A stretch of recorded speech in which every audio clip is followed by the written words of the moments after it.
तो मौलिक अधिकार का बचा हुआ पोर्शन आज करेंगे अपन, ठीक है। तो स्टार्ट करते हैं।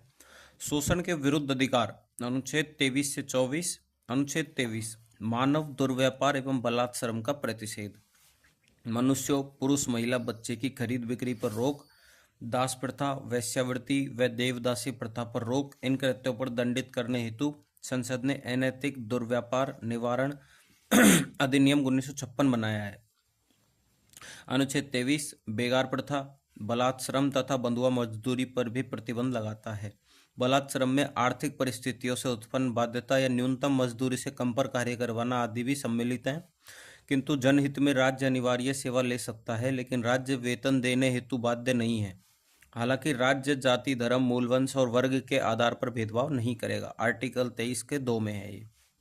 अनुच्छेद 24, बच्चों को कारखानों इत्यादि में नियोजित करने का निषेध। बाल एवं किशोर श्रम निषेध एवं विनियमन अधिनियम 2016, 14 वर्ष से कम आयु के बच्चे किसी भी व्यावसायिक गतिविधि में नियोजन से निषेध। पारिवारिक व्यवसाय में मदद करने की अनुमति दी गई है। मनोरंजन उद्योग में अनुमति है। सजा 6 महीने से 2 वर्ष तक एवं 20,000 से 50,000 तक का जुर्माना तथा दोनों भी। अपराध दोहराने पर कारावास 1 से 3 वर्ष। 14 से 18 वर्ष के बच्चे किशोर खतरनाक उद्योगों में नियोजन का प्रतिषेध करता है। धार्मिक स्वतंत्रता का अधिकार, अनुच्छेद 25 से 28। अनुच्छेद 25, अंतःकरण की स्वतंत्रता, धर्म मानने का अधिकार, आचरण का अधिकार, प्रचार प्रसार का अधिकार। सीमाएं, लोक व्यवस्था, नैतिकता, स्वास्थ्य के आधार पर अन्य मूल अधिकार। इस अनुच्छेद की पालना में अनेक विवाद उत्पन्न हुए। जल्लीकट्टू, 3 तलाक, सबरीमाला, संतारा प्रथा, दीपावली पर पटाखे जलाना, लाउड स्पीकर से अजान, हिजाब विवाद, धर्मांतरण का मुद्दा। ऐसे विवादों के समाधान में सर्वोच्च न्यायालय द्वारा धर्म की अनिवार्यता का सिद्धांत रखा। अनिवार्य धार्मिक प्रथाओं का सिद्धांत, essential religious practice doctrines for mains.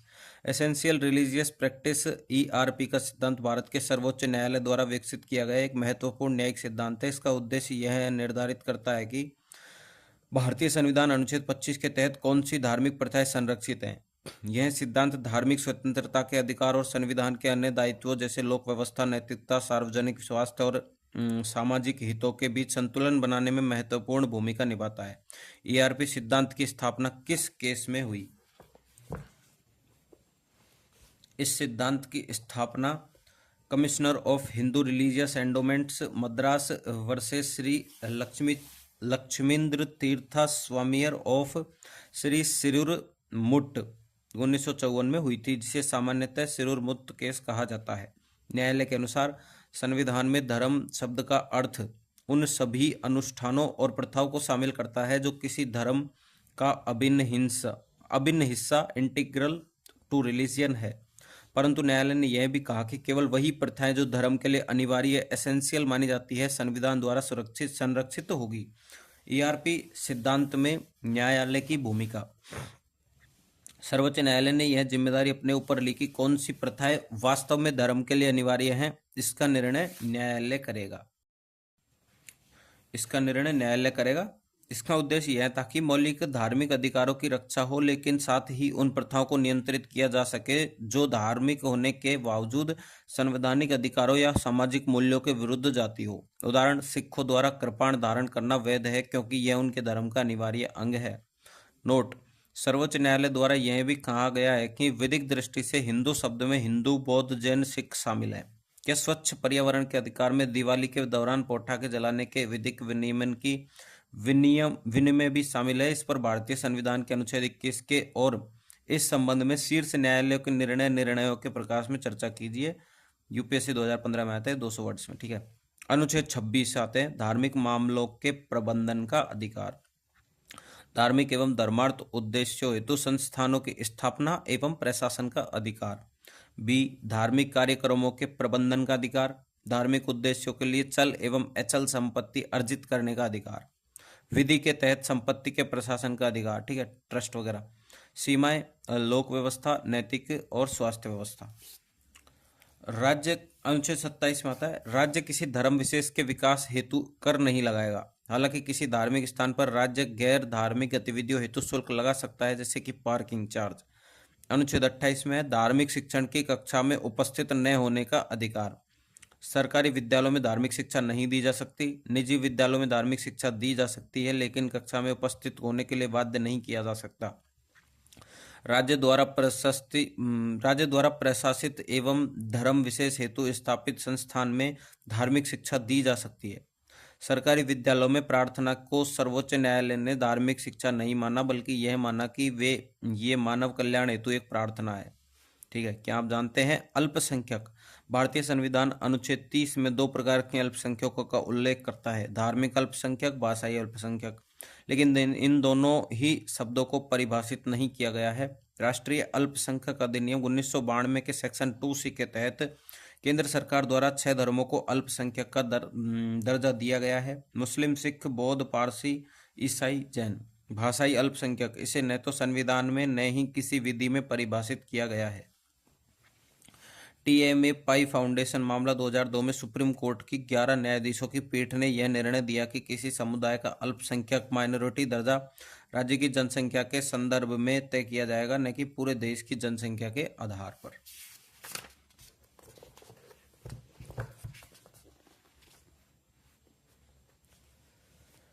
शिक्षा व संस्कृति के संबंध में अधिकार, अनुच्छेद 29 से 30। अनुच्छेद 29 अल्पसंख्यक वर्गों के हितों का संरक्षण। भारत के राज्य क्षेत्र के किसी भाग में निवास करने वाले नागरिकों को अपनी संस्कृति, भाषा, लिपि का संरक्षण करने का अधिकार है। राज्य द्वारा वित्त पोषित संस्थानों में किसी नागरिक को धर्म, मूल वंश, जाति व भाषा के आधार पर प्रवेश से वंचित नहीं किया जा सकता। अनुच्छेद 30 शिक्षण संस्थानों की स्थापना और प्रशासन करने का अल्पसंख्यक वर्गों का अधिकार 30A में है।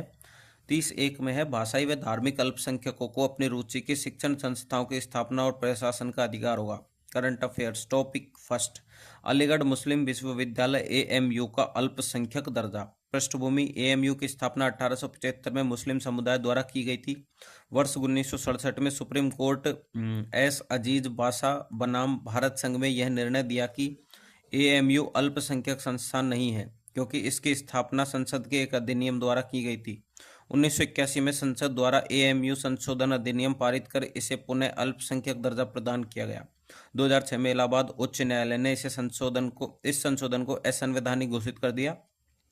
यह विवाद 7 न्यायाधीशों की संविधान पीठ को भेजा गया, जिसने वर्ष 2024 में 4:3 बहुमत से 1967 के निर्णय को पलटते हुए AMU की अल्पसंख्यक प्रकृति को बहाल कर दिया। संबंधित संवैधानिक प्रावधान, अनुच्छेद और प्रावधान। अनुच्छेद 30(1) में है प्रावधान धार्मिक या भाषाई अल्पसंख्यकों को अपनी पसंद के शैक्षणिक संस्थान स्थापित करने व उसका प्रशासन करने का अधिकार देता है। अनुच्छेद 30(2) में राज्य से सहायता प्राप्त करने में अल्पसंख्यक संस्थानों के साथ भेदभाव नहीं किया जा सकता। अनुच्छेद 15(5) में अल्पसंख्यक संस्थानों को अनुसूचित जाति, अनुसूचित जनजाति के लिए आरक्षण लागू न करने का 50% तक सीटें अपने समुदाय के लिए आरक्षित रखने की अनुमति देता है। 30(1) के A में ऐसी संस्थाओं की संपत्ति के अधिग्रहण के समय पर्याय क्षतिपूर्ति राशि दी जाएगी। 44वां संविधान संशोधन। अब आता है संपत्ति का अधिकार, अनुच्छेद 31। 44वें संविधान संशोधन द्वारा इसे मूल अधिकारों से हटा दिया गया तथा अनुच्छेद 300A भाग 12 में रखा गया। अब यह एक मूल अधिकार नहीं है, बल्कि यह संवैधानिक अधिकार है। इसके तहत किसी व्यक्ति को उचित विधि के बिना संपत्ति से वंचित नहीं किया जाएगा। अनुच्छेद 300A किसी भी व्यक्ति को उसकी संपत्ति से वंचित नहीं किया जाएगा जब तक कि ऐसा कानून द्वारा न किया जाए। यह प्रावधान राज्य द्वारा किसी व्यक्ति की संपत्ति को मनमाने तरीके से छीने जाने से सुरक्षा प्रदान करती है। यह सुनिश्चित करता है कि यदि राज्य सार्वजनिक उद्देश्य के लिए किसी निजी संपत्ति का अधिग्रहण करता है तो उसे कानून के अनुसार करना होगा और प्रभावित व्यक्ति को उचित मुआवजा देना होगा। टॉपिक 1 बुलडोजर न्याय। बुलडोजर जस्टिस क्या है? फॉर मेंस के लिए है, ठीक है। बुलडोजर न्याय एक विवादास्पद प्रथा है जिसमें राज्य की प्रशासनिक संस्थाएं उन व्यक्तियों की संपत्तियों को तोड़ देती है जो केवल अपराधों के आरोपी होते हैं, जबकि उनका दोष सिद्ध नहीं हुआ होता। यह अक्सर कानूनी प्रक्रिया का पालन किए बिना किया जाता है। बुलडोजर न्याय असंवैधानिक क्यों है? प्राकृतिक न्याय के सिद्धांतों का उल्लंघन, आरोपियों की संपत्तियों को बिना पूर्व सूचना, सुनवाई या उचित जांच के तोड़ना न्यायिक प्रक्रिया का उल्लंघन है। यह प्राकृतिक न्याय के सिद्धांत ओडी एल्ट्रेम पार्टेम दूसरे पक्ष को सुनो का उल्लंघन है। अनुच्छेद 14 और 21 का उल्लंघन, अनुच्छेद 14 में समानता का अधिकार, यदि बिना किसी उचित प्रक्रिया की तोड़फोड़ होती है तो यह मनमाना और भेदभावपूर्ण है। अनुच्छेद 21 में जीवन और व्यक्तिगत स्वतंत्रता का अधिकार, इसमें आश्रय का अधिकार और निष्पक्ष प्रक्रिया का पालन शामिल है। तीसरा है अनुच्छेद 301 का उल्लंघन, किसी व्यक्ति की संपत्ति को केवल कानून के तहत ही छीना या नष्ट किया जा सकता है। यदि संपत्ति का अधिग्रहण या ध्वस्तीकरण कानूनी प्राधिकरण और प्रक्रिया के बिना होता है तो यह अनुच्छेद 301 का सीधा उल्लंघन है। चौथा है सामूहिक दंड, कलेक्टिव पनिशमेंट, जब किसी आरोपी की संपत्ति को तोड़ा जाता है तो इससे पूरा परिवार प्रभावित होता है जिनका अपराध से कोई लेना देना नहीं होता। ये सामूहिक दंड है जो भारतीय आपराधिक न्याय प्रणाली के खिलाफ है। न्यायिक प्रतिक्रिया और सुप्रीम कोर्ट के दिशा निर्देश, सुप्रीम कोर्ट की स्पष्ट टिप्पणी, बुलडोजर न्याय असंवैधानिक है, यह मनमाना है और कानून के शासन, रूल ऑफ लॉ के खिलाफ है। मुख्य निर्देश, तोड़फोड़ केवल प्रतिक्रिया का पालन करके ही की जा सकती है। विधिवत नोटिस देना, जवाब देने का अवसर देना और सुनवाई का अधिकार देना अनिवार्य है। दंड स्वरूप तोड़फोड़ नहीं हो सकती। केवल आरोपी होने के आधार पर संपत्ति नहीं तोड़ी जा सकती।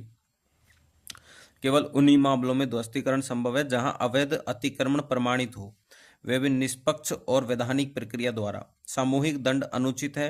किसी आरोपी के घर को तोड़ना उसके पूरे परिवार को आश्रय के अधिकार से वंचित करता है, जो पूरी तरह अन्यायपूर्ण है। अधिकारियों की जवाबदेही तय की जाए। यदि कोई अधिकारी सुप्रीम कोर्ट के निर्देशों का उल्लंघन करता है तो उस पर अवमानना का मामला चल सकता है। न्यायालय ऐसे मामले में मुआवजे हर्जाने का आदेश दे सकता है जो दोषी अधिकारियों के वेतन से वसूला जाएगा। अनुच्छेद 31A प्रथम संविधान संशोधन से जोड़ा गया। जनहित में राज्य किसी भी निजी संपत्ति का अधिग्रहण कर सकता है तथा सभी प्रकार के निजी व्यापारों का राष्ट्रीयकरण कर सकता है। इसके लिए प्रदत्त क्षतिपूर्ति राशि को न्यायालय में चुनौती नहीं दी जा सकती। अनुच्छेद 31B जिन अधिनियमों को 9वीं अनुसूची में रख दिया गया है उनका न्यायिक पुनर्वलोकन नहीं किया जा सकता। अनुच्छेद 31C इसके तहत यदि अनुच्छेद 39B व 39C के उद्देश्यों को प्राप्त करने के लिए संसद कोई कानून बनाती है और यह कानून अनुच्छेद 14, 19 व 31 के मूल अधिकारों का उल्लंघन करता है तो इस कानून को असंवैधानिक घोषित नहीं किया जा सकता। इस प्रकार की विधि को न्यायालय में चुनौती नहीं दी जा सकती। संवैधानिक उपचारों का अधिकार, अनुच्छेद 32 डॉक्टर भीमराव अंबेडकर ने इसे संविधान की मूल आत्मा एवं हृदय कहा है। आर्टिकल 32(1) मूल अधिकारों का हनन होने पर व्यक्ति उच्चतम न्यायालय में जा सकता है।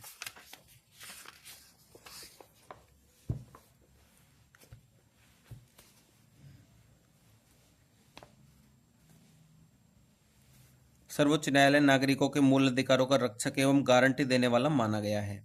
आर्टिकल 32(2) यदि व्यक्तियों के मूल अधिकारों का हनन होता है तो सर्वोच्च न्यायालय 5 प्रकार के रिट जारी कर सकता है। बंदी प्रत्यक्षीकरण, हैबियस कार्पस, ठीक है। परमादेश, मैंडामस, सार्वजनिक व्यक्ति के विरुद्ध। प्रतिषेध, प्रोहिबिशन, उत्प्रेषण, ये क्या है, कैर्टियोरारी, ठीक है। अधिकार प्रच्छा, क्यो वारंटो, अयोग्य व्यक्ति के लिए। अब इसको पढ़ते हैं, इसमें सार को दिया है। बंदी जारी करने की स्थिति, बंदी प्रत्यक्षीकरण जारी करने की स्थिति, किसके विरुद्ध जारी, शाब्दिक अर्थ, किसके विरुद्ध जारी नहीं और अन्य जानकारी। इनको आप देखते रहना, इनको मैं पढ़ रहा हूँ, ठीक है। बंदी प्रत्यक्षीकरण, यदि किसी व्यक्ति को असंवैधानिक तरीके से बंधक बनाया जाता है तो बंधक को न्यायालय के समक्ष प्रस्तुत करने हेतु ये सरकारी तथा निजी व्यक्ति अथवा संस्था दोनों के विरुद्ध जारी की जा सकती है। यदि सरकार के विरुद्ध जारी की जाती है तो मुख्य सचिव को जारी की जाएगी, शरीर को प्रस्तुत किया जाए, ठीक है। परमादेश मैंडामस, यदि सार्वजनिक पद पर नियुक्त व्यक्ति अपने कर्तव्य का पालन नहीं करता है, यह केवल सार्वजनिक अधिकारियों तथा प्राधिकरणों के विरुद्ध जारी की जा सकती है। हम आदेश देते हैं, राष्ट्रपति, राज्यपाल, निजी व्यक्ति या संस्था जब कर्तव्य विवेकाधीन शक्तियों के अधीन हो, संविदाओं से संबंधित कार्य उच्च न्यायालय के मुख्य न्यायाधीश, ठीक है। अन्य जानकारी, यह निष्क्रिय को सक्रिय करने हेतु होता है। प्रतिषेध, प्रोहिबिशन जारी करने की स्थिति, यह उच्चतर न्यायालय द्वारा निम्नतर न्यायालय के विरुद्ध जारी, यदि निम्नतर न्यायालय अपने अधिकार क्षेत्र से बाहर कार्य करे। किसके विरुद्ध जारी, केवल न्यायपालिका के विरुद्ध जारी की जा सकती है। शाब्दिक अर्थ, रोकना, किसके विरुद्ध जारी, ये दिया नहीं है। अन्य जानकारी, यह सक्रिय को निष्क्रिय करती है, जब सुनवाई चल रही है उसी समय जारी हो जाता है। उत्प्रेषण, कैर्टियोरारी जारी करने की स्थिति, यह उच्चतर न्यायालय द्वारा निम्नतर न्यायालय के विरुद्ध जारी की जाती है, यदि निम्नतर न्यायालय अपने अधिकार क्षेत्र से बाहर कार्य करे। न्यायपालिका तथा कार्यपालिका दोनों के विरुद्ध जारी 1991 ईस्वी के सर्वोच्च न्यायालय के निर्णय द्वारा प्रमाणित होना या सूचना देना। किसके विरुद्ध जारी नहीं?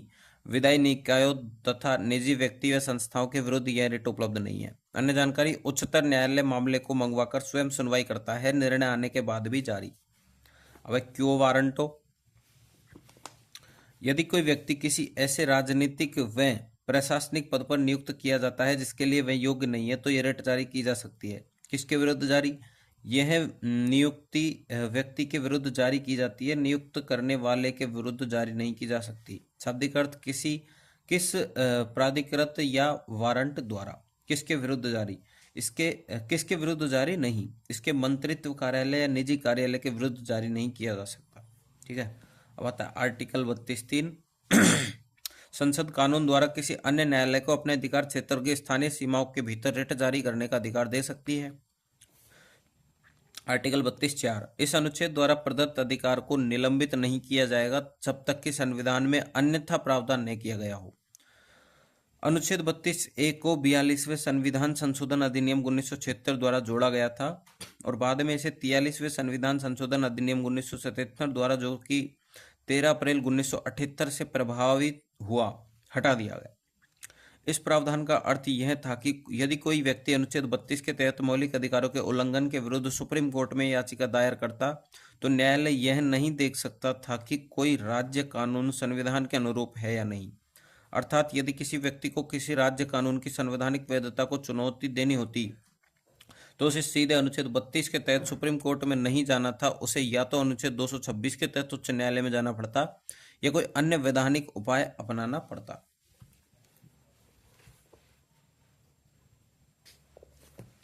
सर्वोच्च न्यायालय वर्सेस सर्वोच्च न्यायालय व उच्च न्यायालय की रिट अधिकारिता में अंतर। सर्वोच्च न्यायालय की तो है अनुच्छेद 32 में और उच्च न्यायालय की 226 में। केवल मूल अधिकारों के उल्लंघन पर ही यह रिट जारी कर सकता है। उच्चतम न्यायालय रिट जारी करने के लिए बाध्य है क्योंकि अनुच्छेद 32 हमारा मूल अधिकार है। राष्ट्रीय आपातकाल के दौरान मूल अधिकारों को निलंबित किया जा सकता है, अतः सर्वोच्च न्यायालय की रिट अधिकारिता को भी निलंबित किया जा सकता है। उच्च न्यायालय यह मूल अधिकारों के हनन के साथ ही अन्य मामलों में भी रिट जारी कर सकता है। उच्च न्यायालय रिट जारी करने हेतु बाध्य नहीं है क्योंकि अनुच्छेद 226 हमारा मूल अधिकार नहीं है। उच्च न्यायालय की रिट अधिकारिता राष्ट्रीय आपातकाल के दौरान भी निलंबित नहीं की जा सकती। स्पष्टतः उच्च न्यायालय हाई कोर्ट की रिट अधिकारिता उच्चतम न्यायालय सुप्रीम कोर्ट से अधिक विस्तृत है। अब आती है अनुच्छेद 33। संसद को यह अधिकार है कि वह कानून द्वारा यह तय कर सकती है कि मौलिक अधिकारों भाग 3 का कितना हिस्सा निम्नलिखित व्यक्तियों पर लागू होगा या प्रतिबंधित समाप्त किया जा सकता है। ए, सशस्त्र बलों के सदस्य। बी, सार्वजनिक व्यवस्था बनाए रखने वाले बलों के सदस्य जैसे कि पुलिस, इसमें सशस्त्र बल आर्मी। खुफिया या प्रति खुफिया एजेंसियों में कार्यरत व्यक्ति जैसे कि एजेंट। उपर्युक्त एजेंसियों से संबंधित दूर संचार प्रणाली से जुड़े कर्मचारी। इसका उद्देश्य है इन सेवाओं में कर्तव्यों का सही पालन और अनुशंसाएं बनाए रखना। ठीक है, डिसिप्लिन। 50वां संविधान संशोधन 1984। Broad intelligence, counter intelligence and related telecommunication systems within the scope of article 33। अब आता है अनुच्छेद 34। यदि भारत के किसी क्षेत्र में मार्शल लॉ लागू होता है तो संसद कानून बनाकर केंद्र या राज्य के कर्मचारी या अन्य व्यक्तियों को संरक्षण दे सकती है जिन्होंने उस क्षेत्र में व्यवस्था बनाए रखने या बहाल करने के लिए कोई कार्य किया हो। मार्शल लॉ के तहत दिए गए दंड, निर्णय, जब्ती या अन्य कार्यों को वैलिड ठहरा सकती है। राष्ट्रीय आपातकाल और मार्शल लॉ यह जर्मनी के संविधान से प्रेरित है, यह ब्रिटिश कानूनों से प्रेरित है। यह मूल अधिकारों एवं केंद्र राज्य संबंध दोनों को प्रभावित करता है। यह केवल मूल अधिकारों को प्रभावित करता है। सरकार एवं सामान्य न्यायालय जारी रहते हैं, सरकार एवं सामान्य न्यायालय निलंबित हो जाते हैं। यह पूरे देश या किसी क्षेत्र विशेष में लगाई जा सकती है, यह किसी क्षेत्र विशेष में लगाई जा सकती है। संविधान में इसे विस्तृत रूप से परिभाषित किया गया है, इसे स्पष्ट रूप से परिभाषित नहीं किया गया है। अनुच्छेद 35। इस भाग के उपबंधों में क्रियान्वित करने के लिए विधायन संविधान के अंतर्गत किसी अन्य बात के होते हुए भी ए, संसद को और राज्य के विधानमंडल को नहीं यह शक्ति होगी कि वह उन विषयों के संबंध में विधियां बनाए जो कि अनुच्छेद 16 की उपधारा 3, अनुच्छेद 32 की उपधारा 3, अनुच्छेद 33 और अनुच्छेद 34 के अधीन संसद द्वारा विधि द्वारा उपबंधित किए जाने हैं तथा उन कृत्यों के लिए दंड निर्दिष्ट करने के संबंध में विधियां बनाए जो इस भाग के अधीन अपराध घोषित किए गए हैं और संसद संविधान के प्रारंभ होने के यथाशीघ्र पश्चात उपधारा सेकंड में उल्लेखित कृत्यों के लिए दंड निर्दिष्ट करने के लिए विधियां बनाएगी। होता है अनुच्छेद 35A एवं अनुच्छेद 370 के माध्यम से जम्मू एंड कश्मीर को विशेष शक्तियां। दोहरा संविधान अनुच्छेद 35A के माध्यम से है, ठीक है। दोहरा संविधान, जम्मू एंड कश्मीर हेतु पृथक ध्वज, दोहरी नागरिकता, आईपीसी के स्थान पर रणबीर दंड संहिता आरपीसी। जम्मू एंड कश्मीर की विधानसभा की सहमति से ही भारतीय संसद द्वारा बनाए गए कानून जम्मू एंड कश्मीर में लागू होंगे। उदाहरण RTE and RTI Jammu and Kashmir में लागू नहीं था। एससी एसटी को जम्मू कश्मीर में राजनीतिक आरक्षण नहीं था, संपत्ति का अधिकार भी नहीं था भारतीय नागरिक को, ठीक है। अनुच्छेद 35A 1954 ईस्वी में राष्ट्रपति के आदेश द्वारा सम्मिलित वर्ष 2019 में राष्ट्रपति के आदेश द्वारा हटा दिया गया। मूल अधिकारों में संशोधन। मूल संविधान में संपत्ति के अधिकार को मूल अधिकार बनाया गया, परंतु यह कई सरकारी योजनाओं में सरकार के समक्ष बाधा था, जैसे कि भूमि सुधार और विकासात्मक गतिविधियां। इसलिए सरकार ने प्रथम संविधान संशोधन से संपत्ति के अधिकार को सीमित करने का प्रयास किया, जैसे उदाहरण 31A 31C 9वीं अनुसूची आदि। इस प्रयास को उच्चतम न्यायालय में चुनौती दी गई। शंकरी प्रसाद बनाम भारत संघ 1951। सर्वोच्च न्यायालय ने निर्णय दिया कि अनुच्छेद 13(2) केवल सामान्य विधियों पर लागू होता है, संविधान संशोधन अधिनियम पर नहीं। अर्थात संसद सामान्य विधि द्वारा मूल अधिकारों में संशोधन नहीं कर सकती, लेकिन संविधान संशोधन अधिनियम से सीमित कर सकती है। सज्जन सिंह बनाम राजस्थान राज्य 1965। सर्वोच्च न्यायालय ने अपने पूर्ववर्ती निर्णय को दोहराया। इस वाद में पहली बार संसद की संविधान संशोधन की शक्ति को सर्वोच्च न्यायालय द्वारा सीमित किया गया। गोलकनाथ बनाम पंजाब राज्य 1967। सर्वोच्च न्यायालय ने अपने पूर्ववर्ती निर्णय को परिवर्तित कर दिया तथा माना कि संविधान संशोधन भी एक प्रकार का अधिनियम है, केवल इसकी प्रक्रिया भिन्न है। अतः संविधान संशोधन अनुच्छेद 13(2) के तहत विधि शब्द की परिभाषा में शामिल है, इसलिए संसद संविधान संशोधन में भी मूल अधिकारों को सीमित नहीं कर सकती। 24वां संविधान संशोधन 1971, 2 अनुच्छेद सम्मिलित। अनुच्छेद 13(4) संविधान संशोधन विधि शब्द में शामिल नहीं है। अनुच्छेद 368(3) अनुच्छेद 13 की कोई बात इस अनुच्छेद के तहत किए संशोधन पर लागू नहीं होती। अनुच्छेद 368 तो राष्ट्रपति को संविधान संशोधन विधेयक पर सहमति देने हेतु बाध्य किया गया है। 25वां संविधान संशोधन 1971 अनुच्छेद 31C जोड़ा गया। केशवानंद भारती बनाम केरल राज्य 1973। सर्वोच्च न्यायालय में 24वें व 25वें संविधान संशोधन को चुनौती दी गई थी। इस हेतु 13 न्यायाधीशों की संवैधानिक पीठ का गठन किया गया, जिसने 7-6 के बहुमत से निर्णय दिया। न्यायालय ने 24वें व 25वें संविधान संशोधन को वैधानिक ठहराया, अर्थात यह माना कि अनुच्छेद 368 के तहत किए गए संवैधानिक संशोधन द्वारा संसद मूल अधिकारों में कटौती कर सकती है, किंतु संसद संविधान के मूल ढांचे को प्रभावित नहीं कर सकती।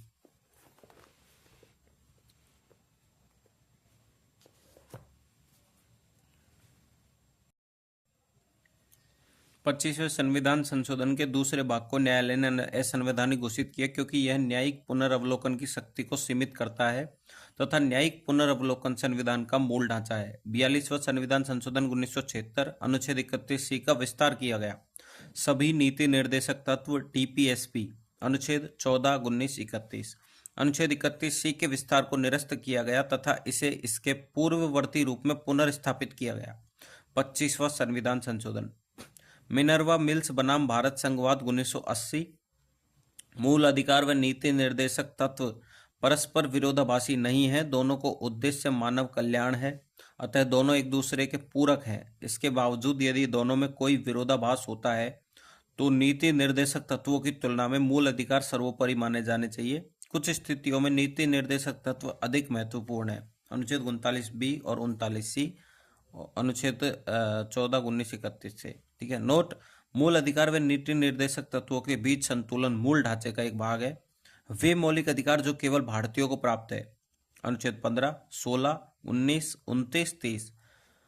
मूल अधिकारों पर राष्ट्रीय आपातकाल का प्रभाव। मूल अधिकारों पर राष्ट्रीय आपातकाल का प्रभाव अनुच्छेद 358 पर और 59 पर। राष्ट्रीय आपातकाल की घोषणा के साथ ही अनुच्छेद 19 स्वतः निलंबित हो जाएगा। राष्ट्रीय आपातकाल के पूर्ण समय काल के लिए संपूर्ण देश में निलंबित हो जाएगा। अनुच्छेद 359, अन्य सभी मूल अधिकारों को राष्ट्रपति निलंबित कर सकता है। किसी भी समय अवधि के लिए पूरे देश में या किसी क्षेत्र में निलंबित किए जा सकते हैं। 44वां संविधान संशोधन। यदि राष्ट्रीय आपातकाल सशस्त्र विद्रोह के आधार पर लगाया गया है तो अनुच्छेद 19 निलंबित नहीं होगा। 44वां संविधान संशोधन। अनुच्छेद 20 व 21 को कभी भी निलंबित नहीं किया जा सकता। क्वेश्चन, प्रासंगिक संवैधानिक प्रावधानों एवं निर्णय विधियों की मदद से लैंगिक न्याय के संवैधानिक परिप्रेक्ष्य की व्याख्या कीजिए। यूपीएससी 2023 में आया था। उद्देशिका में उल्लेखित सामाजिक, आर्थिक एवं राजनीतिक न्याय एवं लैंगिक न्याय सुनिश्चित करने हेतु प्रमुख संवैधानिक प्रावधान एवं निर्णय विधियां निम्न प्रकार देखी जा सकती है। ठीक है, लैंगिक न्याय, सामाजिक न्याय, संवैधानिक प्रावधान अनुच्छेद 14, 15(3), 16, 21, 25। निर्णय विधियां, विशाखा गाइडलाइन 1997, कार्यस्थल पर यौन उत्पीड़न से सुरक्षा, 3 तलाक, साहबानोवाद, सबरीमाला मामला। दूसरा है आर्थिक न्याय, अनुच्छेद 39 भी, समान कार्य समान वेतन, अनुच्छेद 14 व 16, 42, मातृत्व अवकाश वेतन सहित। अर्जुन गर्ग बनाम होटल एसोसिएशन ऑफ इंडिया वाद 2008, उस कानून को रद्द किया जो शराब परोसने